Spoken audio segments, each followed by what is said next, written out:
미운 오리 새끼. 햇살이 부드럽게 내리던 어느 봄날, 푸른 들판 너머 작은 농장에 엄마 오리가 알을 품고 있었어요. 곧 아기들이 태어날 거야. 얼마나 기다렸는지 몰라. 엄마 오리는 따뜻하게 알들을 품고 정성스럽게 보살폈어요. 그러던 어느 날, 톡! 작은 알에서 노란 아기 오리들이 하나둘씩 껍질을 깨고 나왔어요. 삐약삐약! 귀엽고 노란 오리들은 삐약거리며 엄마 품에 안겼어요. 엄마 오리는 마지막 한 알에서도 새끼가 나오기를 바라며 더욱더 정성스럽게 보살폈어요. 그러자 드디어 마지막 알에서도 새끼 오리가 태어났어요. 그런데 그 오리는 다른 형제들과는 조금 달랐어요. 몸집은 크고 깃털은 회색빛에 가까웠죠. 쟤는 왜 저렇게 생겼어? 너무 크잖아. 색깔도 이상하고. 우리는 귀여운 노란색인데 저 칙칙한 회색은 안 예뻐. 형제들은 그 오리와 놀지 않았어요. 그리고 이 오리를 미운 오리라고 부르며 놀려댔죠. 닭들도 다른 동물들도 미운 오리만 보면 쑥덕거렸어요. 어쩌면 칠면조일지도 몰라. 저건 오리가 아니야. 엄마 오리는 말했어요. 겉모습은 달라도 내겐 소중한 아이야. 어느 날 연못가를 지나던 백조떼가 하늘을 날아와 물에 내려앉았어요. 그 모습을 본 아기 오리들과 동물들은 눈을 반짝이며 말했죠. 우와, 너무 예쁘다. 우와, 하얗고 반짝거려. 저런 새는 처음 봐. 미운 오리는 조용히 그 모습을 바라보다가 마음속 깊은 곳에서 작게 중얼거렸어요. 나도 저렇게 예뻤으면 좋았을 텐데. 하지만 농장 동물들은 여전히 놀렸어요. 미운 오리래요. 회색이래요. 얼레리 꼴레리. 나는 왜 이렇게 못생겼을까? 왜 나만 이렇게 생겼을까? 결국 미운 오리는 조용히 가족 곁을 떠나기로 마음먹었어요. 작은 발로 천천히 연못을 지나 숲을 향해 걸어갔어요. 오리는 들판을 지나고 숲을 건넜어요. 비가 내리는 날엔 큰 나뭇잎 밑에서 잠을 잤고 눈이 오는 밤엔 갈대 사이에서 몸을 웅크렸어요. 가끔은 따뜻한 연못에서 나비들과 놀기도 했지만 다시 사람이나 동물을 만나면 도망쳐야 했죠. 누군가 자신을 보면 또 놀릴까봐 겁이 났거든요. 시간은 흘러 계절은 겨울이 되었어요. 차가운 바람, 얼어붙은 호수. 미운 오리는 춥고 외로웠지만 꿋꿋하게 긴 겨울을 견뎌냈어요. 그리고 다시 봄이 왔어요. 나무엔 새손이 돋고 따뜻한 햇살이 연못 위에 내려앉았어요. 오리는 맑은 물가에 다가가 물속에 비친 자신의 모습을 보았어요. 그 순간 깜짝 놀랐어요. 거기엔 커다란 날개와 눈부신 흰 깃털을 가진 아름다운 백조가 있었거든요. 이게 나야? 이게 정말 나라고? 그제야 깨달았어요. 자신은 미운 오리가 아니라 처음부터 아름다운 백조였다는 걸요. 사실 미운오리는 오리 가족 사이에 섞여 있던 백조의 알에서 태어났던 거예요. 그리고 긴 겨울을 견디는 동안 조용히 그리고 천천히 멋진 백조로 성장한 거랍니다. 그날 이후 미운오리는 다른 백조들과 함께 호수에서 평화롭게 지냈어요. 사람들도 말했죠. 저 백조가 제일 아름다워. 우아하고 정말 멋진데요? 미운오리는 겸손히 고개를 숙이고 잔잔한 물결을 따라 유유히 헤엄쳤어요. 자신이 누구인지 깨달은 백조는 이제 더 이상 외롭지도 슬프지도 않았답니다.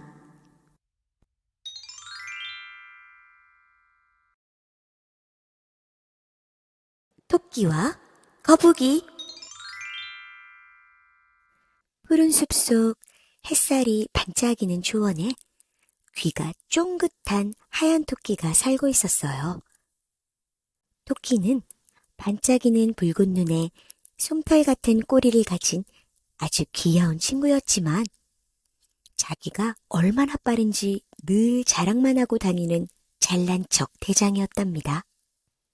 나처럼 빠른 동물은 없지. 한 번 펄쩍 뛰면 5걸음은 훌쩍. 토끼는 혼잣말처럼 또 누가 들으라는 듯이 말하곤 했어요. 어느 날 잔디밭을 느릿느릿 기어가던 거북이가 있었어요. 거북이는 단단한 초록 등껍질에 짧은 다리로 또박또박 걷는 아주 조용한 친구였어요. 늘 천천히 움직이지만 언제나 자신만의 속도로 멈추지 않고 앞으로 나아갔죠. 토끼는 거북이를 보자마자 피식 웃으며 말했어요. 어이, 거북이! 너처럼 느린 녀석도 숲속에 살 수 있구나. 혹시 어디까지 가는데 하루 종일 걸리는 건 아니지? 거북이는 느릿느릿 고개를 들고 조용히 웃으며 말했어요. 그래도 꾸준히 가면 언젠가는 꼭 도착하니까 속도가 중요한 게 아니야. 방향이 중요한 거지. 토끼는 깔깔 웃으며 놀리듯 말했어요. 그 느린 다리로 어딜 도착이나 할 수 있을까? 그럼 나랑 달리기 시합이라도 해볼래? 네가 이기면 내가 널 빠른 거북이님이라고 부를게. 진짜 한번 붙어보자. 거북이는 잠시 생각하다 고개를 끄덕였어요. 그래, 좋아. 시합해보자. 하지만 난 천천히 가도 절대 멈추지 않을 거야. 다음 날 숲속은 아침부터 시끌시끌했어요. 오늘은 숲속에서 아주 특별한 달리기 시합이 열리는 날이었거든요. 새들도 지저귀고 친구 동물들도 하나둘씩 모였죠. 출발선은 나무가 울창한 숲속 입구. 결승점은 저 멀리 연못 옆에 있는 커다란 바위 앞이었어요. 그 사이엔 풀밭과 언덕, 굽이진 오솔길이 이어져 있었죠. 토끼와 거북이는 출발선에 나란히 섰어요. 숲 친구들은 양옆에 줄을 서서 응원했어요. 그리고 작은 다람쥐 심판이 외쳤어요. 하나, 둘, 셋, 출발! 펑! 신호가 떨어지자마자 토끼는 번개처럼 손살같이 뛰어갔어요. 역시 난 빠르지! 토끼는 풀밭도 언덕도 나무 사이도 펄쩍펄쩍 뛰며 앞질러 갔어요. 자, 천천히 가도 괜찮아. 멈추지 않는 게 중요해. 거북이는 조용히 그리고 착착 한 걸음씩 나아갔어요. 한참을 달리던 토끼는 중간쯤 있는 느티나무 앞에 멈춰 섰어요.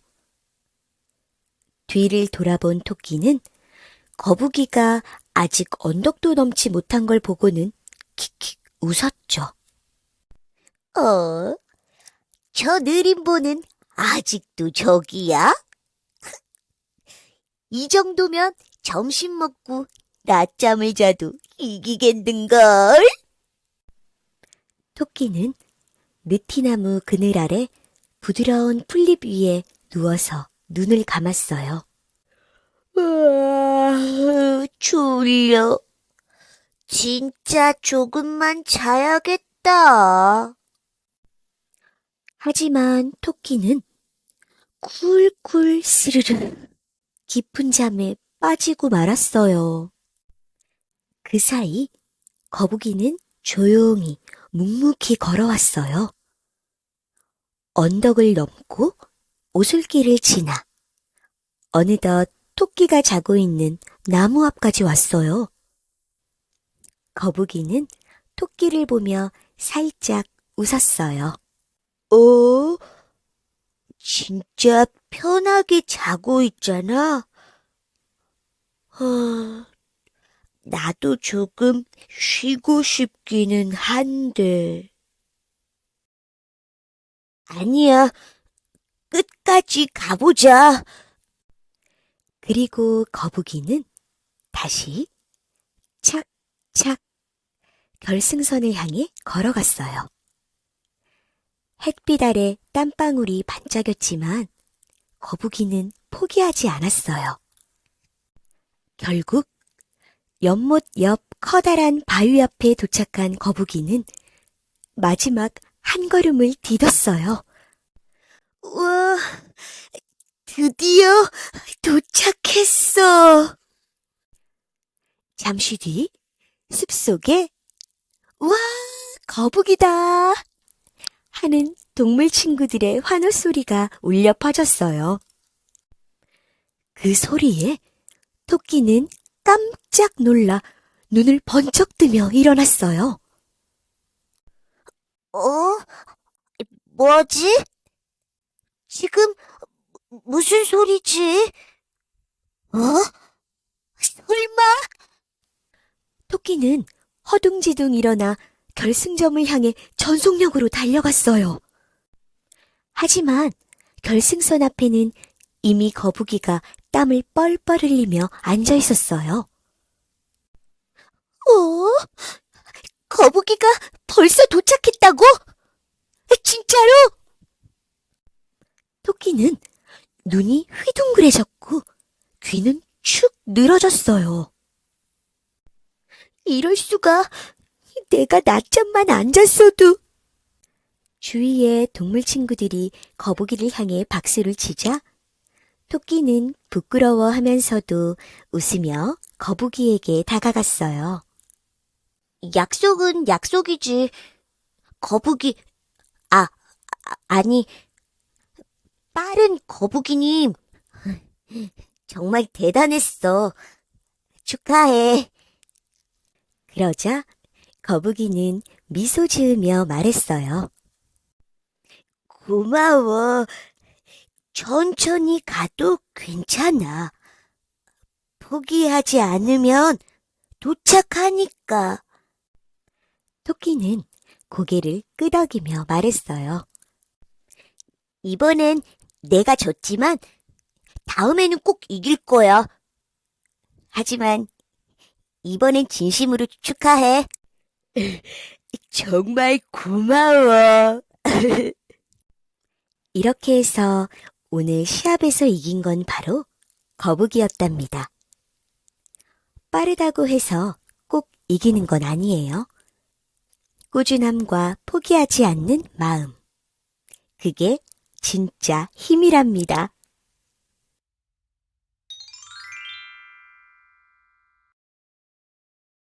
라푼젤.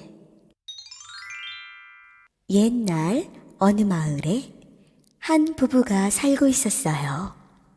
두 사람은 오랫동안 아이를 기다렸고 마침내 소중한 아기가 뱃속에 찾아왔죠. 부부가 사는 집 옆에는 높은 담장으로 둘러싸인 마녀의 정원이 있었어요. 그 정원에는 신비로운 채소와 꽃들이 가득 자라고 있었죠. 어느 날 아기를 가진 아내는 그 정원에서 자라는 라푼젤이라는 푸른 풀이 너무나 먹고 싶어졌어요. 저 풀을 꼭 먹어야 할 것 같아요. 그래야 아이를 건강하게 낳을 수 있을 것 같아요. 걱정이 된 남편은 밤이 되자 몰래 정원에 들어가 라푼젤을 따왔어요. 아내는 그것을 먹고 건강을 되찾았죠. 그런데 그 맛이 너무 좋아 계속 더 먹고 싶어졌어요. 남편이 다시 정원에 들어갔을 때 이번엔 마녀에게 들키고 말았어요. 마녀는 무섭게 말했죠. 내 정원에서 내 풀을 몰래 훔치다니 벌을 받아야겠구나. 하지만 네 아내가 낳은 아기를 나에게 넘긴다면 용서해 주지. 남편은 두려운 마음에 마녀의 말에 따를 수밖에 없었어요.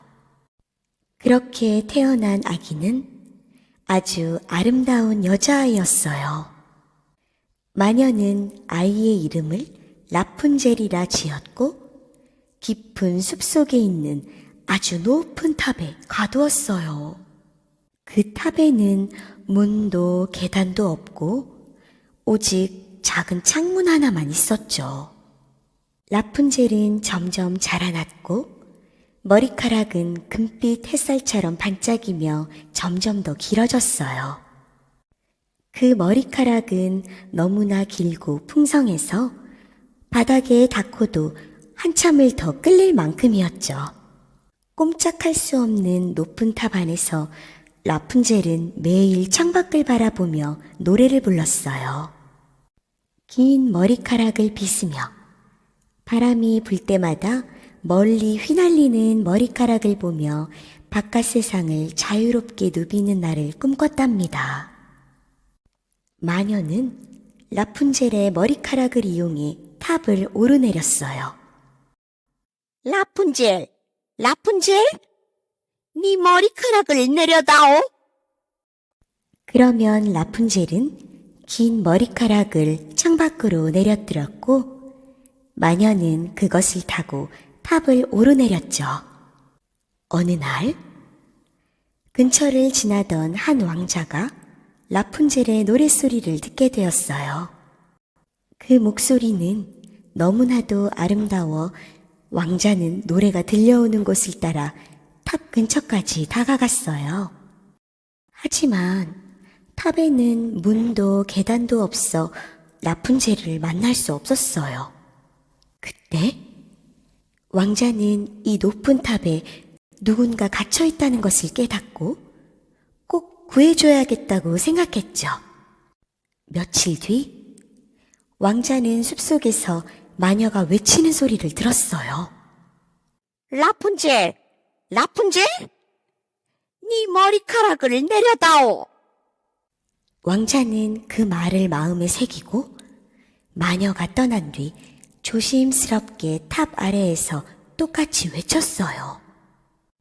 라푼젤, 라푼젤, 네 머리카락을 내려다오. 라푼젤은 마녀인 줄 알고 머리카락을 내려보냈고 왕자는 그 머리카락을 타고 탑 위로 올라갈 수 있었어요. 처음 보는 낯선 사람의 라푼젤은 깜짝 놀랐지만 왕자는 따뜻하게 인사했어요. 무서워하지 마세요. 저는 당신의 노래를 듣고 찾아왔어요. 당신을 도와드리고 싶어요. 시간이 흐르며 라푼젤과 왕자는 서로를 믿게 되었고 서로에게 따뜻한 마음을 나눴어요. 하지만 어느 날 마녀는 라푼젤이 왕자를 몰래 만나고 있다는 사실을 알게 되었어요. 분노한 마녀는 라푼젤의 머리카락을 잘라버리고 그녀를 깊은 숲속에 내쫓아버렸어요. 그리고 다시 탑에 몰래 온 왕자에게는 잘린 머리카락을 내려보내 라푼젤인 척 속였죠. 왕자는 아무것도 모른 채 머리카락을 잡고 올라갔고 그 순간 마녀는 왕자를 밀어버렸어요. 다행히 목숨은 건졌지만 왕자는 가시에 눈을 다쳐 앞을 볼 수 없게 되었죠. 그 후로 왕자는 라푼젤을 찾아 계속해서 숲을 헤매고 다녔어요. 그러던 어느 날 숲속에서 슬프게 노래하던 라푼젤이 익숙한 목소리를 들었어요. 라푼젤, 라푼젤. 왕자의 목소리였어요. 라푼젤은 달려가 왕자의 얼굴을 꼭 안았어요. 기쁨의 눈물이 왕자의 눈 위로 똑똑 떨어졌고 놀랍게도 그 눈물이 마법처럼 왕자의 두 눈을 다시 뜨게 해주었어요. 왕자는 그렇게 다시 눈을 떴고 두 사람은 서로를 꼭 껴안고 기쁨의 눈물을 흘렸어요. 그 후 왕자는 라푼젤을 자신의 성으로 데려갔고 두 사람은 따뜻하고 평화로운 삶을 함께 살아갔답니다.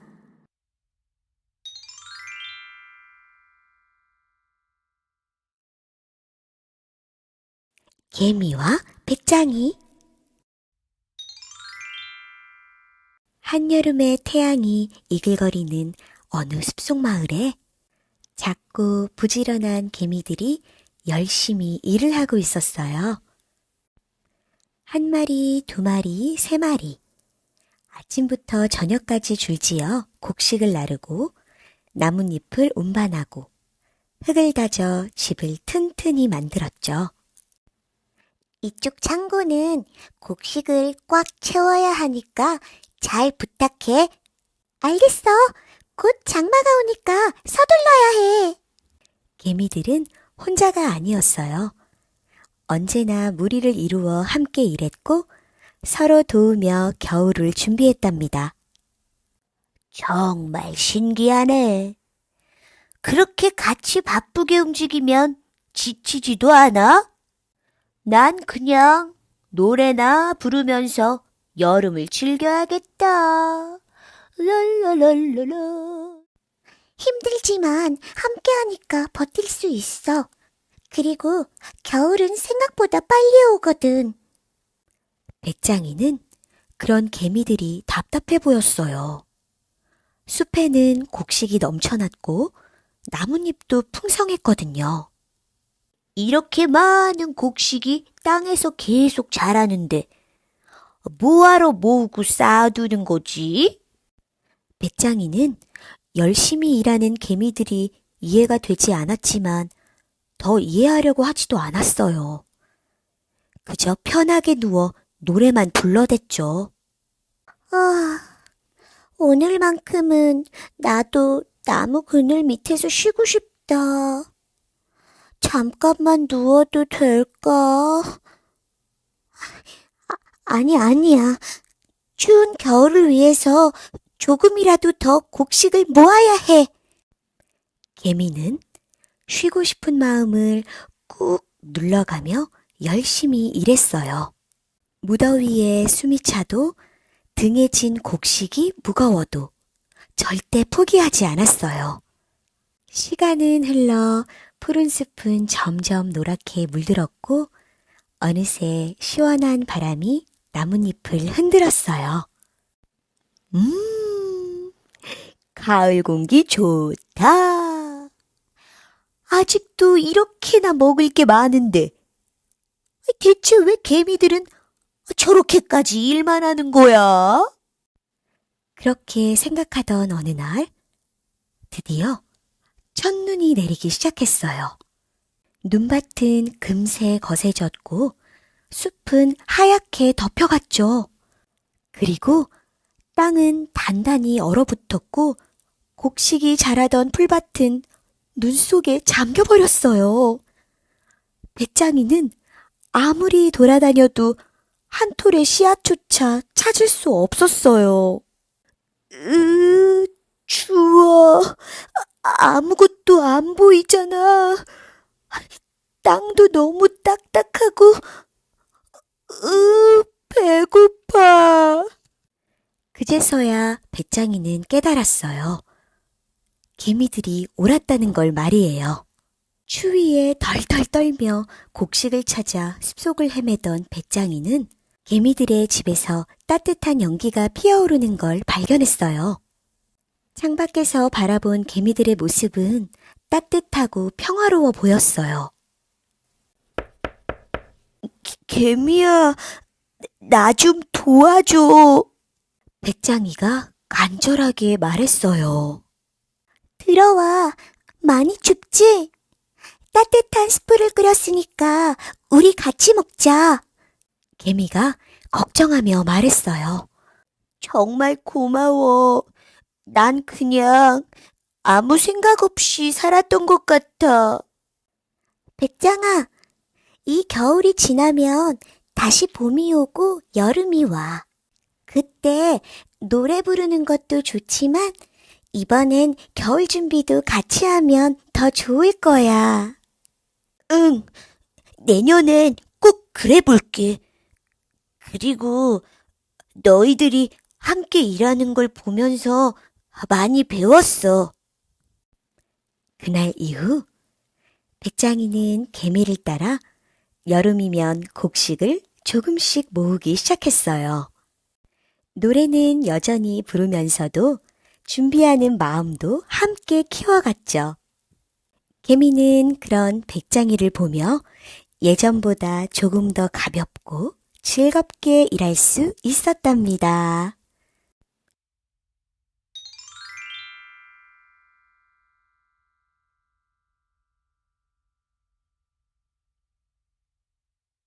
시골 쥐와 도시 쥐.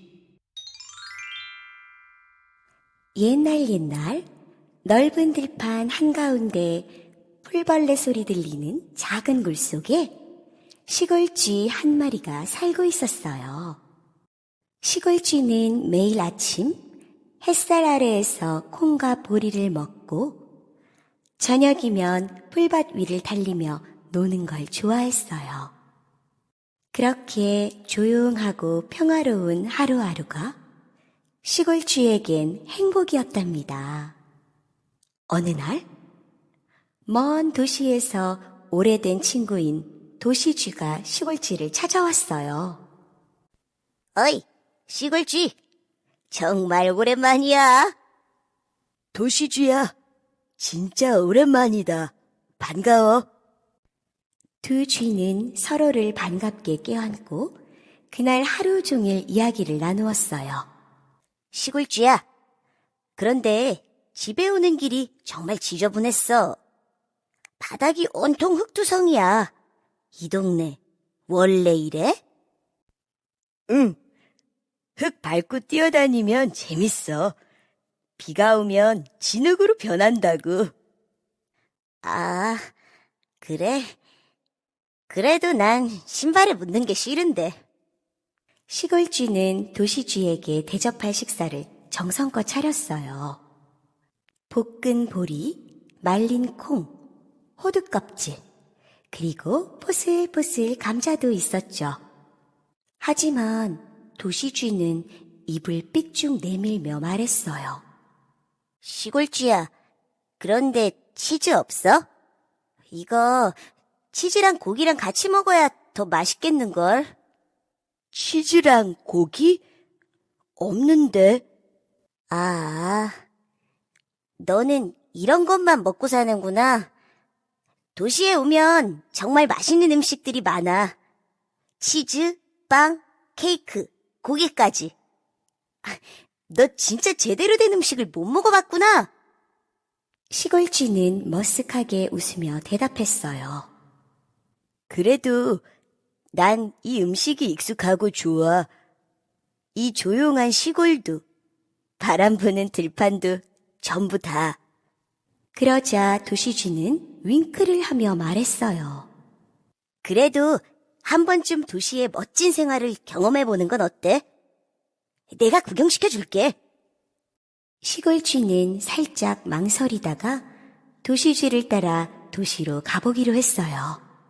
기차를 타고 자동차 소리 들리는 도시로 도착하자 높은 건물들, 반짝이는 불빛들, 화려한 간판들이 눈앞에 펼쳐졌어요. 우와, 정말 크고 북적거리네. 시골쥐와 도시쥐가 집에 걸어가는 순간 시골쥐야, 조심해! 쌩쌩 달려가는 자동차에 그만 시골쥐가 치일 뻔했어요. 다행히 시골쥐는 무사했고 시골쥐와 도시쥐는 다시 집으로 향했어요. 도시쥐의 집은 사람 집 지하에 있는 작은 구멍이었어요. 그곳엔 남은 음식이 가득 쌓여 있었어요. 케이크, 피자, 고기, 치즈. 시골쥐는 놀라 눈을 동그랗게 떴어요. 이게 다 네가 먹는 음식이야? 그렇지. 도시의 삶은 이런 거야. 자, 마음껏 먹어. 시골쥐가 향긋한 치즈를 입에 넣으려는 순간 갑자기 쿵 하는 소리와 함께 문이 열리고 사람들이 들어왔어요. 그리고 이어 들리는 커다란 고양이가 쥐들을 향해 달려왔어요. 도망가! 두 쥐는 허겁지겁 구멍 속으로 도망쳤어요.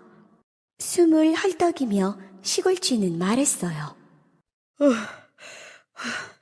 이건 너무 무서워. 먹을 게 많아도 이렇게 위험하면 아무 소용이 없어. 그날 밤 시골쥐는 말했어요. 도시쥐야, 정말 고마워. 근데 난 조용한 시골이 더 좋아. 단순해도 안전한 내 삶이 내겐 더 행복한 것 같아. 도시쥐는 고개를 끄덕였어요. 그래, 너답게 사는 게 제일 중요하지. 우린 친구니까 언제든 놀러와. 시골쥐는 다음날 아침 햇살 내리쬐는 들판을 걸어 자신의 작은 굴로 돌아왔어요. 그리고 익숙한 풀잎 냄새를 맡으며 따뜻한 햇살 아래 포슬포슬한 감자를 한 입 베어 물었답니다.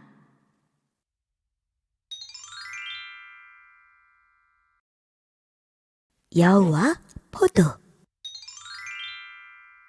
어느 화창한 여름날 햇살이 나뭇잎 사이로 반짝이며 내려오고 시원한 바람이 나무 사이를 살랑살랑 지나가고 있었어요. 그 숲속을 털이 부드럽고 주황빛이 도는 여우 한 마리가 터벅터벅 걸어가고 있었죠. 여우는 꼬리를 축 늘어뜨리고 눈도 반쯤 감긴 채 느릿느릿 발걸음을 옮기고 있었어요. 뱃속에서는 오르르 소리가 났고 혀를 쑥 내밀며 이렇게 중얼거렸죠. 덥고 배도 고프고 아침부터 아무것도 못 먹었더니 다리에 힘이 하나도 없네. 햇살은 따사롭고 새들은 지저귀고 있었지만 여우는 그런 풍경을 볼 힘도 없었어요. 어느덧 숲길을 걷던 여우는 눈앞에 넝쿨나무가 우거진 작은 언덕에 다다랐고 그 순간 여우의 눈이 반짝였어요. 우와, 포도다.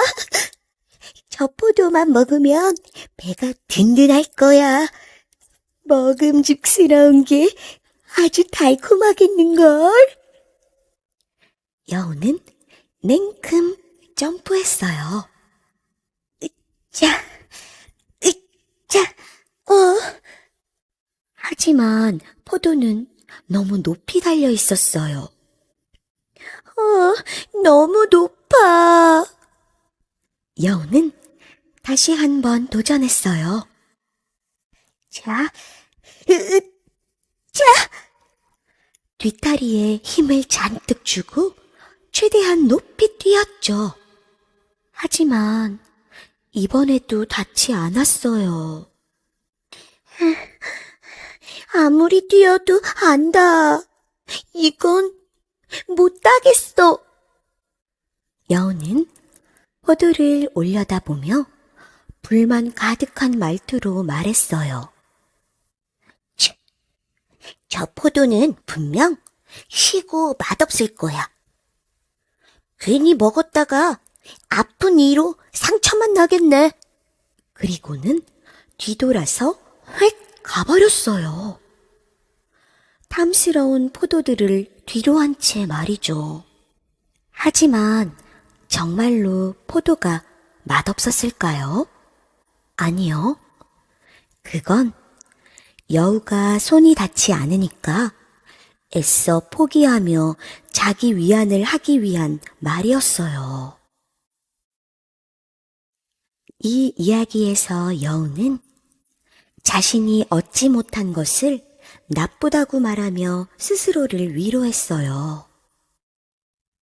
때로는 우리도 무언가를 시도하다가 실패했을 때 그거 별로였어 라고 말할 때가 있어요.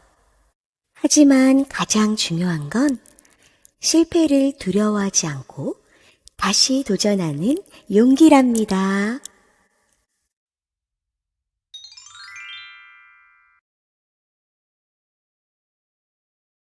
완두콩 위에 잠든 공주. 옛날 어느 나라에 마음씨 착하고 따뜻한 왕자님이 살고 있었어요. 왕자님은 결혼을 하고 싶었지만 마음에 쏙 드는 공주를 찾기가 너무 어려웠죠. 겉모습이 아무리 화려해도 진심이 없으면 금세 티가 나는걸. 왕자님은 겉모습보다 속마음이 진실하고 따뜻한 사람을 만나고 싶었어요. 그래서 이 나라 저 나라를 다니며 많은 공주들을 만나봤지만 왕자님의 마음을 꼭 닮은 사람은 아직 어디에도 없었답니다. 어느 날 밤이었어요. 하늘엔 시커먼 구름이 몰려오고 비바람이 세차게 몰아치고 있었죠. 우르르 쾅쾅. 천둥 소리에 성문도 덜컥덜컥 흔들릴 만큼 거셌어요. 그때였어요. 성문을 똑똑 하고 두드리는 아주 작은 소리가 들려왔어요. 실례합니다. 혹시 하룻밤만 머물 수 있을까요? 문을 열자 머리부터 발끝까지 빗물에 흠뻑 젖은 한 소녀가 서 있었어요. 눈에 물방울이 뚝뚝. 옷도 다 젖어 추워 보였지만 눈빛만은 아주 맑고 초롱초롱했답니다. 왕비님은 따뜻하게 웃으며 말했어요. 어서 오렴. 이 밤에 얼마나 무서웠을까. 몸부터 녹이고 따뜻한 차도 마시자꾸나. 왕비님은 하녀를 불러 조용히 말했어요. 이 아이가 우리 왕자가 찾는 진짜 공주일지도 모르니 아무도 모르게 시험해보자꾸나. 이불을 20장 깔고 맨 아래에는 작은 완두콩 하나를 넣어주렴. 하녀는 눈을 동그랗게 뜨며 속으로 중얼거렸어요. 이불이 그렇게 많은데 콩 하나가 느껴질 리가 있을까? 그래도 왕비님의 말대로 포근한 깃털이불을 1장, 2장, 20장까지 차곡차곡 깔고 맨 아래 작은 녹색 완두콩 하나를 조심스레 넣었어요. 하녀는 이불이 20장이 깔린 침대가 있는 방으로 소녀를 안내했고, 소녀는 고개를 숙이며 정말 감사합니다 라고 작게 인사를 한 뒤 조심스럽게 침대에 올라 몸을 뉘었어요. 소녀는 따뜻한 이불이 포근해서 좋았지만 어딘가 모르게 등이 조금씩 베기고 불편했어요. 그래도 소녀는 참고 조용히 잠을 청했답니다.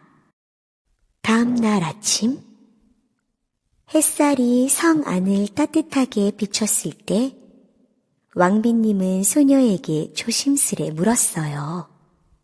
얘야, 어젯밤은 잘 잤니? 소녀는 잠시 고민하다가 살짝 머뭇거리며 말했어요. 네, 너무 감사했어요. 따뜻하게 맞아주셔서 정말 감사합니다. 그런데 이상하게 침대가 좀 울퉁불퉁했던 것 같아요. 등이 아파서 자꾸 뒤척이게 되더라고요. 그러다 소녀는 급히 덧붙였어요. 이런 말씀 드리는 게 실례일까봐 망설였지만 거짓말을 하는 건 더 예의가 아닐 것 같아서요. 그 말을 들은 왕비님은 조용히 미소 지었어요. 그래, 진짜 공주는 모든 걸 괜찮아요 하고 말하는 사람이 아니라 작은 불편함도 솔직하게 말할 수 있는 용기를 가진 아이지. 왕비님은 이 이야기를 왕자님에게 들려주었고 왕자님도 고개를 끄덕이며 말했어요. 맞아요, 어머니. 제가 찾던 사람은 바로 이런 마음을 가진 사람이에요. 그 뒤로 왕자님과 소녀는 오랜 시간 함께 이야기를 나누었어요. 소녀는 책 읽는 걸 좋아했고 작은 동물에게도 인사를 건네는 아주 다정하고 따뜻한 마음을 가진 아이였답니다. 이런 점들이 왕자님의 마음을 더 설레게 했어요. 얼마 지나지 않아 왕자님과 소녀는 사랑에 빠지게 되었고 따뜻한 축복 속에서 결혼을 하게 되었어요. 그리고 그날 이후 이불 20장 밑에 깔려있던 그 완두콩 하나는 유리상자에 담겨 왕궁의 한 전시실에 보관되었답니다. 사람들은 그것을 볼 때마다 진짜 공주는 콩 하나를 느낄 수 있는 예민함이 아니라 그것을 솔직하게 말할 줄 아는 진심과 용기를 가진 사람이라고 이야기한답니다.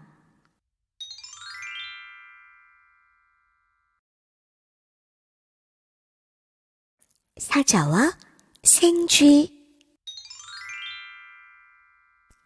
옛날 푸르고 조용한 숲속에 모든 동물들이 평화롭게 살아가고 있었어요. 햇살이 나뭇잎 사이로 스며들고 바람은 솔솔 불어와 새들의 노래와 어우러졌죠. 그 숲엔 거대한 사자 한 마리와 아주 작고 소심한 생쥐 한 마리가 함께 살고 있었답니다. 사자는 이 숲의 왕이었어요. 힘도 세고 포효 소리만으로도 다른 동물들이 벌벌 떨었죠. 그리고 오늘도 사자는 큰 나무 그늘 아래에서 낮잠을 즐기고 있었어요. 그런데 그때 배고픈 생쥐 한 마리가 먹이를 찾으러 나왔다가 그만 사자의 커다란 꼬리를 밟고 말았어요. 이게 뭐야?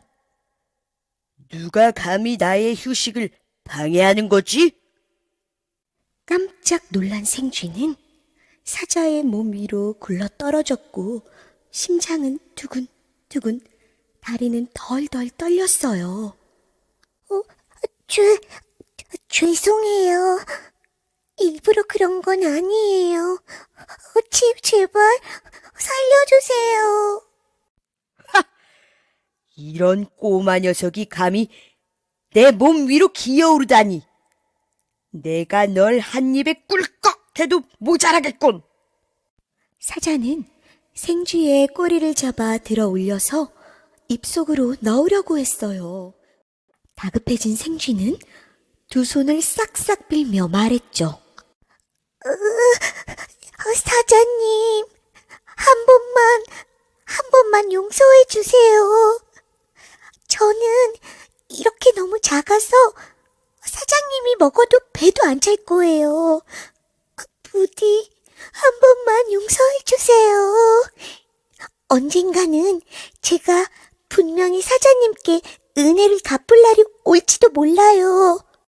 하긴 너까지 거 먹어봐야 더 배고파지기만 하겠다. 아니 그런데 네가 은혜를 갚는다고?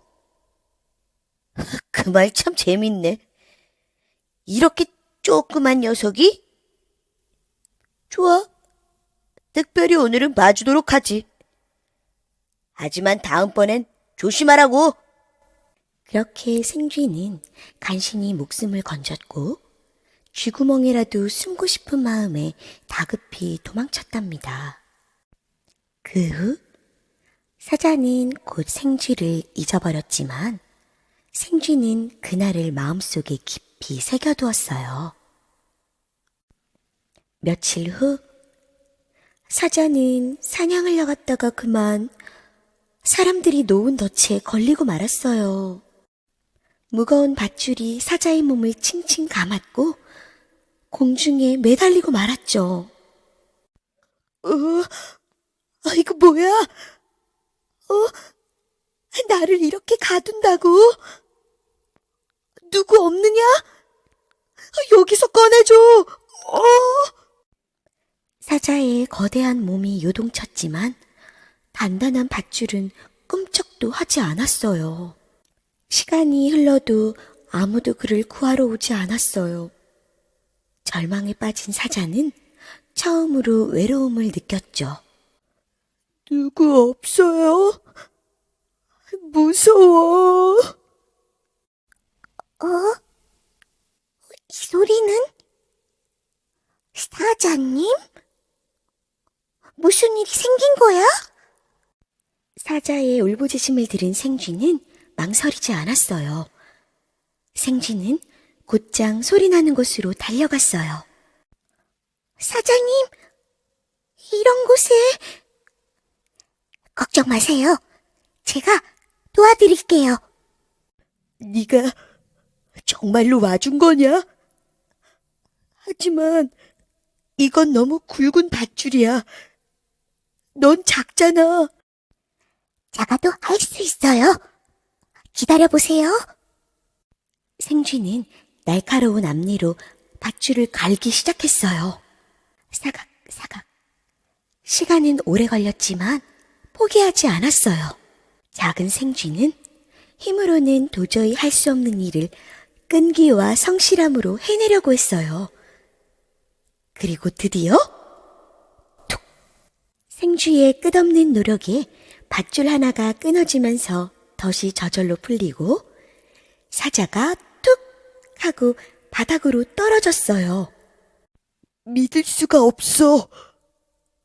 정말 네가 나를 구했구나. 사장님이 그때 저를 살려주셨잖아요. 이번엔 제가 은혜를 갚은 거예요. 그날 이후로 사자는 더 이상 작고 약한 동물들을 무시하지 않았어요. 그리고 사자와 생쥐는 진심 어린 친구가 되어 숲속을 나란히 걷는 사이가 되었답니다.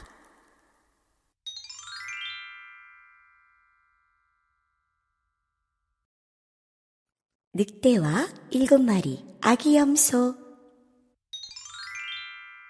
옛날 아주 먼 옛날 푸르른 숲속에 작은 오두막집이 있었어요. 그 집에는 다정한 엄마 염소와 귀엽고 장난기 많은 7마리 아기 염소가 함께 살고 있었답니다. 엄마 염소는 매일 아기들에게 말했어요. 얘들아, 낯선 사람은 절대 문을 열어주면 안 된다. 특히 늑대를 조심해야 해. 아기 염소들은 눈을 동그랗게 뜨고 물었어요. 늑대는 어떻게 생겼는데요? 목소리는 걸걸하고 발은 까맣지. 그런 늑대가 오면 절대 문을 열면 안 돼. 알겠지? 네, 엄마. 절대 안 열게요. 어느 날, 엄마 염소는 시장에 가기 전에 아이들에게 다시 한번 단단히 말했어요. 얘들아, 엄마가 시장에 다녀올게.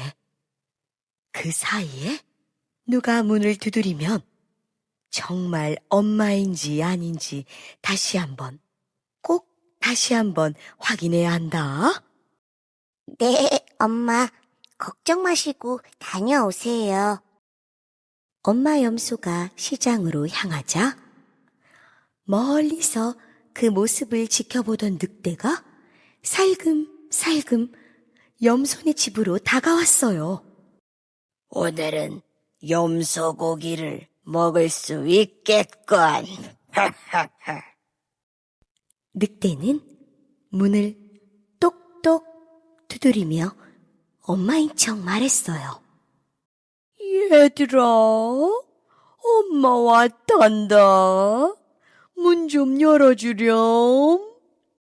하지만 아기 염소들은 금세 알아챘어요. 엄마 목소리는 부드러운데 당신 목소리는 걸걸해. 늑대잖아. 깜짝 놀란 늑대는 목소리를 바꾸기 위해 꿀을 잔뜩 마시고 다시 염소네 집으로 향했어요. 이번엔 부드러운 목소리로 말했어요. 얘들아, 엄마가 왔단다. 맛있는 거 잔뜩 사왔어. 문 좀 열어주렴. 목소리는 엄마 같았지만 다시 한번 확인하라는 엄마의 말이 떠올랐어요. 그래서 첫째 염소가 말했어요. 발을 먼저 보여줘요. 늑대가 문틈으로 발을 보여주자 까맣고 거친 발이 보였어요. 당신은 늑대야. 우리 엄마 발은 하얀색이라고. 그러자 이번에 늑대는 밀가루를 발에 잔뜩 바르고 하얗게 만든 뒤 다시 찾아왔어요. 얘들아, 엄마다. 진짜 맛있는 거 사왔단다. 어서 문 열어주렴. 이번엔 목소리도 부드럽고 발도 하얗게 보여서 막내 염소는 정말 엄마인 줄 알고 덜컥 문을 열어버렸어요. 문이 열리자마자 늑대는 으악! 하고 집 안으로 뛰어들었어요. 아기 염소들은 놀라서 이리저리 도망쳤어요. 침대 밑, 옷장 안, 식탁 아래. 하지만 6마리는 늑대한테 잡아먹히고 말았어요. 오직 막내 염소만은 커다란 자명종 시계 속에 쏙 들어가 숨어 있었답니다. 잠시 뒤 엄마 염소가 시장에서 돌아왔어요. 집안이 엉망이 된 걸 보고 깜짝 놀랐죠. 얘들아, 다 어디 있니? 그때 시계 속에서 작은 목소리가 들려왔어요. 엄마, 저예요. 막내 염소가 나와서 모든 일을 이야기해 주었어요. 엄마 염소는 막내 염소와 함께 늑대를 찾으러 조용히 숲으로 향했어요. 얼마 지나지 않아 나무 그늘 아래에서 쿨쿨 잠든 늑대를 발견했어요. 늑대의 배가 꿀렁꿀렁 움직이고 있었어요. 마치 아기 염소들이 뱃속에서 구해달라고 말하는 것 같았죠. 엄마 염소는 조심조심 다가가 늑대의 배를 살짝 갈랐어요. 그러자 안에서 너무 무서웠어요. 6마리 아기 염소들이 하나둘씩 나왔어요. 다행히도 아무도 다치지 않았어요. 엄마 염소는 늑대의 뱃속에 돌멩이를 한가득 넣고 실로 조용히 꿰매주었어요. 잠시 뒤 늑대는 눈을 비비며 일어났어요. 어이구, 왜 이렇게 배가 무겁지? 물 좀 마셔야겠군. 늑대는 연못으로 갔다가 돌멩이 무게를 이기지 못하고 그만 풍덩 하고 빠지고 말았어요.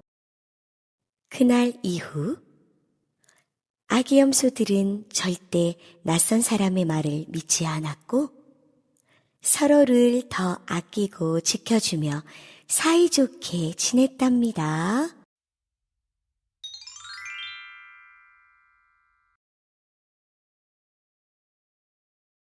까마귀와 물병.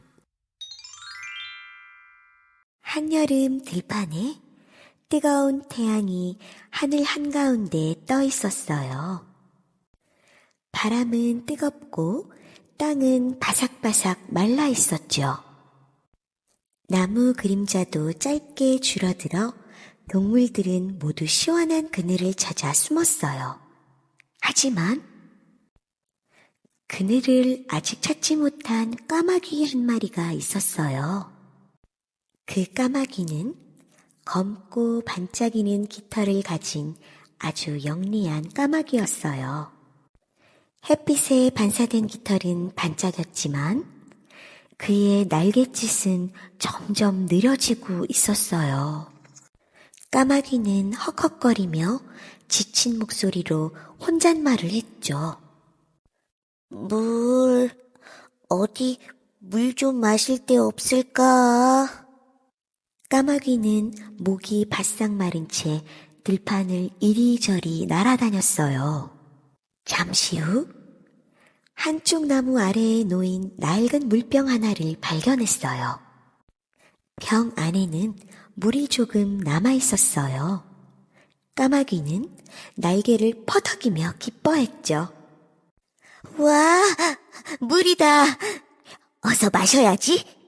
까마귀는 부리를 병 안으로 넣으려고 했지만 병의 입구는 너무 좁았고 물은 바닥에 가라앉아 있었어요. 부리가 안다. 이대로는 절대 마실 수가 없어. 까마귀는 병을 기울여 보기도 하고 부리로 물병을 밀어보기도 했지만 물은 물병 바닥에서 찰박찰박 할 뿐 저절로 입속으로 들어오지는 않았어요. 까마귀는 지친 눈으로 물병을 바라보며 잠시 생각에 잠겼어요. 어떻게 하면 물을 쏟지 않고 내가 마실 수 있을까? 순간 까마귀에게서 번뜩이는 아이디어가 떠올랐어요. 근처에는 조그맣고 동그란 조약돌들이 바닥에 수북히 쌓여 있었죠. 그래, 돌을 넣으면 물이 올라오지 않을까? 까마귀는 하나씩 조심조심 돌멩이를 물병 안에 넣기 시작했어요. 조약돌이 쌓일수록 병 속의 물이 점점 올라왔어요.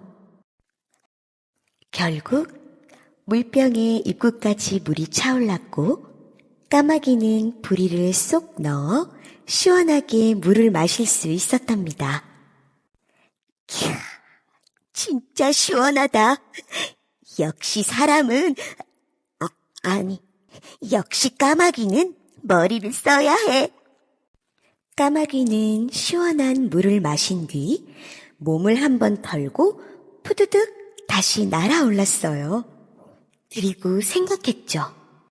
처음엔 답답하고 힘들었지만 잠깐 멈춰서 생각해보기 잘했어. 물을 마신 까마귀는 들판에 부는 바람이 조금 더 시원해진 듯 느껴졌답니다.